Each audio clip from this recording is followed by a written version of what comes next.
Ethiopia में एक ज्वालामुखी फटा और दुनिया हिल गई। पर असल में ये सिर्फ एक ज्वालामुखी का फटना नहीं था। सोचिए, हाईली गुब्बी ज्वालामुखी पूरे 12,000 साल से एकदम शांत था, लेकिन ये शांति अब भंग होने वाली थी। और 23 नवंबर को ये जाग गया। आवाज इतनी जोरदार थी जैसे कोई बम फटा हो, मीलों दूर तक सुनाई दी। इससे जो राख का बादल उठा वो 50,000 फीट ऊंचा था, मतलब माउंट एवरेस्ट से भी कहीं ज्यादा। ये इतना बड़ा था कि इसे स्पेस से भी देखा जा सकता था। साफ संकेत था कि जमीन पर कुछ बहुत बड़ा हो रहा है। और इसका असर पूरी दुनिया पर पड़ा। राख की वजह से फ्लाइट्स रुकी और जेट इंजनों को भी खतरा था।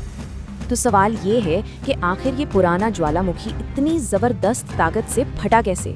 इसका जवाब जमीन के नीचे छिपा है। असल में पूरा का पूरा अफ्रीकी महाद्वीप 2 टुकड़ों में टूट रहा है। ये उसी का एक नतीजा था। इसे समझने के लिए हमें जमीन के नीचे की टेक्टोनिक प्लेट्स को देखना होगा। ये प्लेट्स लगातार हिल रही हैं। बिल्कुल ऐसा ही पहले भी हुआ है। जब अफ्रीका और अरब प्रायद्वीप अलग हुए थे तो लाल सागर बना था। और अब वही ताकत अफ्रीकी प्लेट को 2 नई प्लेटों में तोड़ रही है, नूबियन और सोमाली।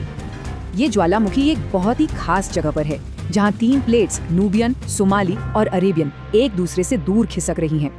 इस खिंचाव से जमीन में 6,000 किलोमीटर लंबी एक दरार बन रही है। सोचिए, दिल्ली से लंदन जितनी लंबी। इसे कहते हैं ईस्ट अफ्रीकन रिफ्ट वैली। यही वो दरार है जो पूरे महाद्वीप में फैल रही है। इसी दरार की वजह से अफ्रीका के कई मशहूर लैंडमार्क्स बने हैं, जैसे कि माउंट किलिमंजारो और बड़ी बड़ी झीलें। यहाँ धरती की 2 रफ्तारें एक साथ दिखती हैं, एक धीमी लगातार चाल और दूसरी अचानक होने वाले जोरदार धमाके।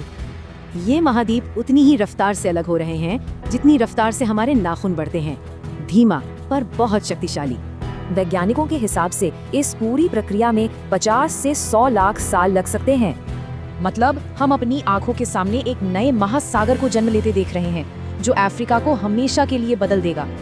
ये विस्फोट याद दिलाता है कि हमारी दुनिया का नक्शा हमेशा के लिए नहीं है। ये तो बस एक झलक है।